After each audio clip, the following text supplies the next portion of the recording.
일반적으로 집에서 예전부터 많이 쓰이던 형광등의 색상은 전문 용어로는 주광색이라고 부릅니다.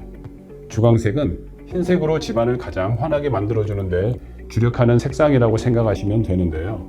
아이들이 공부할 때 집중력이 좋아지지만 눈이 쉽게 피로해지고 점점 시력이 안 좋아지는 경우가 많습니다. 최근에는 주광색 대신에 주백색 조명을 많이 사용하는 추세인데요.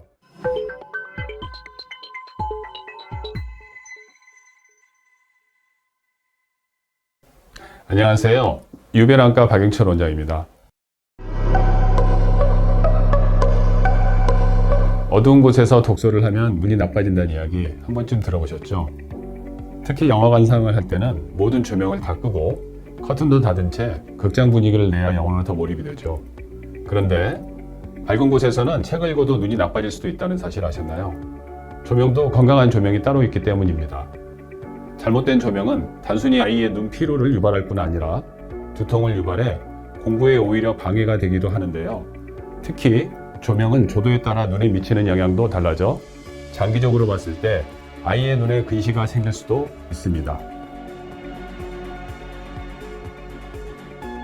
첫 번째로 망막 손상을 일으킬 수 있는 LED 조명 대해서 설명을 해드리겠습니다. 먼저 눈에 가장 적합한 게 조명이 어떤 건지를 알려드리는 게 좋을 것 같은데요. 우리 눈이 가장 피로를 덜 느끼는 건 태양을 통해서 생성되는 자연광입니다. 실내에 있을 경우 자연광보다는 형광등이나 LED 조명에 의존할 수밖에 없죠. 특히 LED 조명은 높은 에너지 효율과 긴 수명으로 인기를 얻고 있지만 LED 조명에서 방출되는 블루라이트가 눈에 큰 영향을 줍니다. 과도하게 노출이 되면 눈의 피로도를 증가시키고 장기적으로는 망막 손상까지 입힐 수도 있어요.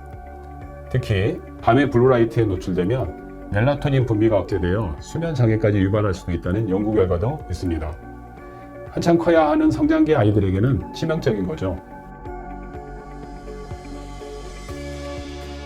두 번째로 색감이 중요한 형광등에 대해서 말씀드리겠습니다. 일반적으로 집에서 예전부터 많이 쓰이던 형광등의 색상은 전문 용어로는 주광색이라고 부릅니다. 주광색은 흰색으로 집안을 가장 환하게 만들어주는데 주력하는 색상이라고 생각하시면 되는데요. 흰색이지만 파란색의 느낌도 가지고 있어서 약간 차가운 느낌을 줄 수 있죠. 아이들이 공부할 때 집중력이 좋아지지만 눈이 쉽게 피로해지고 점점 시력이 안 좋아지는 경우가 많습니다. 그래서 최근에는 주광색 대신에 주백색 조명을 많이 사용하는 추세인데요. 주백색은 주황색과 흰색의 중간을 띠고 있는 전구입니다.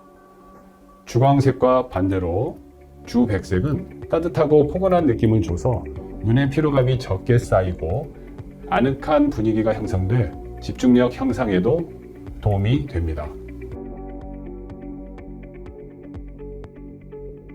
세 번째로 눈의 피로를 덜 주는 색상에 대해서 말씀드리겠습니다. 앞서 말씀드린 것처럼 조명에도 색감의 차이가 있습니다. 사람의 눈으로 볼 때 색 온도를 구분하는 단위를 켈빈이라 하는데요. 사람의 눈의 피로도를 크게 주지 않는 정도가 보통 3000에서 4000 켈빈 가량입니다.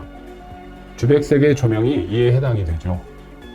태양광은 5000 켈빈, 촛불이나 저녁 노을은 2000 켈빈, 그 다음에 주광색 전구는 6000, 주백색 전구는 4000 켈빈 정도를 보이고 있습니다. 하지만 이 색 온도도 때에 따라서 달리 선택하는 것이 좋습니다. 낮 시간대에